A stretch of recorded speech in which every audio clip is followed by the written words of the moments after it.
Ang boring naman ngayon. Ba't wala akong magawa? Teka nga, hahanap ako ng gagawin ko. Uy! Teka! Parang kilala ko to ah. Parang artista to ah. Kuya, ang ganda naman ng tindigan mo. Oh, bakit? Sino Artista ka po ba? Minsan. Pwede po bang pa-picture? Oo naman, halika dito. Picture tayo. Sige po. Yun oh. Ako nga po pala si Onyok, kuya. Oh, Onyok. Ano mga pangarap mo sa buhay? Kuya, gusto ko po talaga mag-artista kaso hindi ko po alam kung saan ko sisimulan. Ayan, sakto eh. Hindi ko na mahanap yung mga tinuturuan ko dati, yung mga mini-mentor ko. Sila Crispin at Basilio. Ngayon, ikaw nang aking bagong i-mentor. Okay ba yun sa'yo? Okay yun, kuya. Okay, sige. Onyok, marami tayong pupuntahan. Marami tayong i-explore sa mundo. May ginagawa ka ba? Wala naman? Wala naman po, kuya. Oh, sige, halika dito. Pumunta tayo dito. Sige po.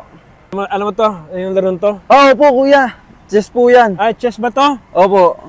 Oo nga no, chess nga no. Pero usually kapag nag-ano lang ako, tumatambay-tambay lang ako dito sa lugar na to, naghahanap lang talaga akong kakausapin. Kadalasan kausap ko yung sarili ko eh. Ah, ganun po ba? Oo. Onyok, tuturuan kita sa buhay ah. Sige po. Okay ba sa'yo yun? Okay na okay po. O sige Onyok, tara. Tulungan mo ako hanapin yung kotse ko. Ano po ba nakalagay? Hindi ko alam eh. Halika. Kasi tayo Onyok. Tama ka lang sa akin ha.